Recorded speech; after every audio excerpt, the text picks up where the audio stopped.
Hello, football world. Today we'll discuss La Liga and recap it for the winter break. We'll talk about Barcelona and Real Madrid, who's progressing, declining, or stagnating, and the reasons for this. Barcelona. Absolutely in regression, despite the first line in La Liga. And the main reasons are four. The management left Flick without reinforcements. Yes, they took a great goalkeeper, who saved a lot of blue and grana points at the beginning of the season. Yes, they took Rashford, who I think is shocked himself that he brought so many effective actions. But that's it. The main central defender was deprived. I'm talking about Inigo Martinez, and they didn't leave anyone at all. Well, Araujo, that's great, it's wonderful, but it's the most inappropriate pairing of central defenders for Kubarsi. As a result, Hansi Flick is forced to use the winger Martin in this position. And thankfully, it's working out. This is not a reason to justify the management. It's a reason to admire Flick's ability to find innovative solutions. The third reason. The opponent is used to Barcelona's style. Yes, it doesn't save many teams, but the trend is clear. Flick has a very clear, beautiful, watchable, attacking, and always the same style. And everyone prepares for it in the same way. They know that Barcelona can either be strangled by pressure or outrun by physical fitness. Or they can set up a three-story bus and catch them on a high defensive line with counterattacks. Although even if you use all these weaknesses of Barcelona in one match, it's not a fact that you will win, because Barcelona itself needs to be out of optimal shape and with disrupted interactions. And here we smoothly move on to the fourth reason, injuries.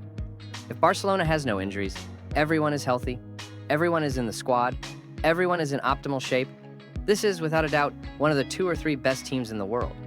The most interesting, watchable, flexible, tactically sound, individually strong, but as soon as several leaders are eliminated or even one, there's a fairly serious drop, and it becomes much easier for the opponent to prepare for Barcelona.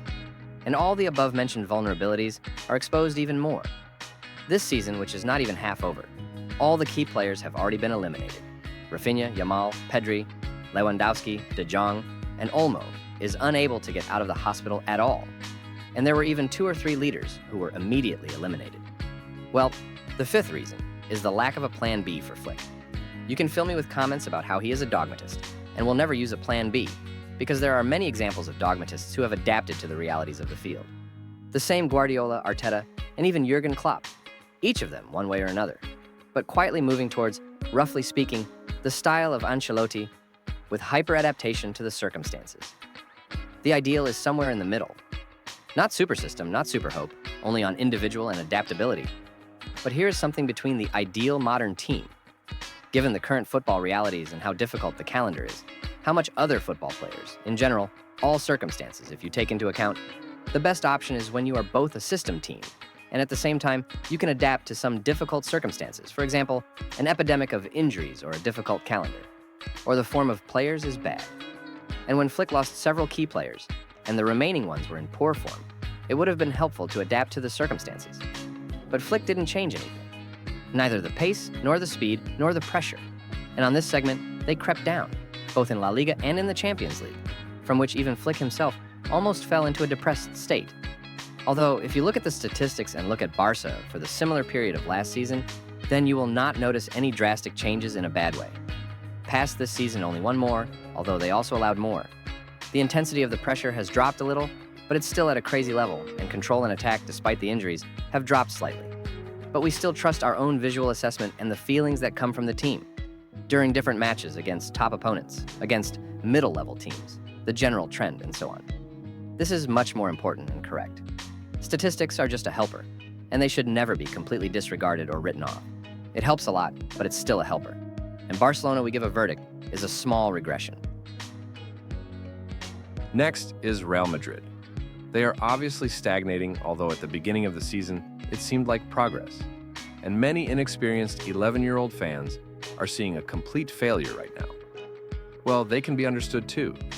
They just haven't seen in their lives what failure is like for a team of Real Madrid's stature. So, if you notice something like this in the comments, don't criticize them too much. Instead, wish them good luck and a long and happy life. At the beginning of the season, Alonso had a clear structure, ideas, and focus. It was clear who was responsible for what, the pressure system, and the build-up. However, several factors led to a shift in direction. The first factor was the injuries that hindered the coach. Flew out, Hyson, Militao. Trent and et al. Cannot gain form. Bellingham too. And also very much lacked Chouameni and Kamawingi for balance in the center of the field. From here arises, and the third reason, the experiments of Alonso, which seem to be endless. Although it would seem, you got a team that was trained by Ancelotti himself, the genius of adaptability. So take his notes. And according to these notes, while the turbulent season period, while there are injuries, while there is no basis, while someone has not gained form, well, let the team adapt. They really know how to do it.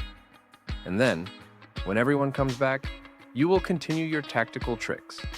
But Alonso, despite the losses, continues to bend his line and experiment. Then, there's some illogical formation in defense.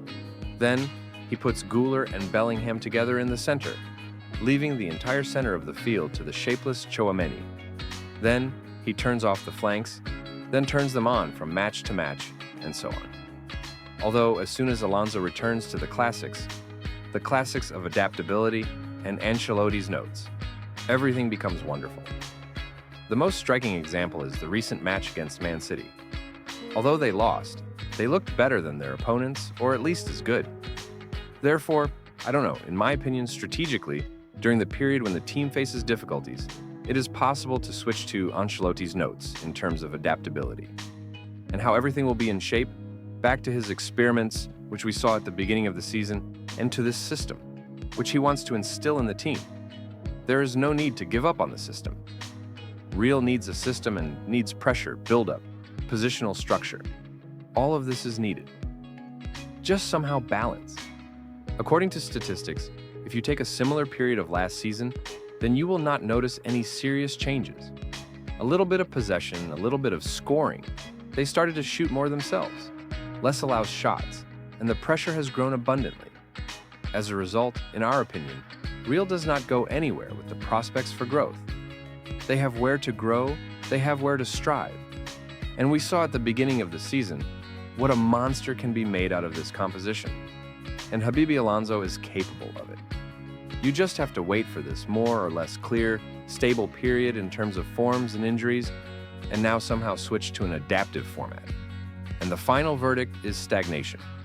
So, we discussed the two favorites in La Liga, and the CIS Football Observatory's team championship probabilities appeared on the screen. Who do you think will be the La Liga champion this season? Write your opinion in the comments.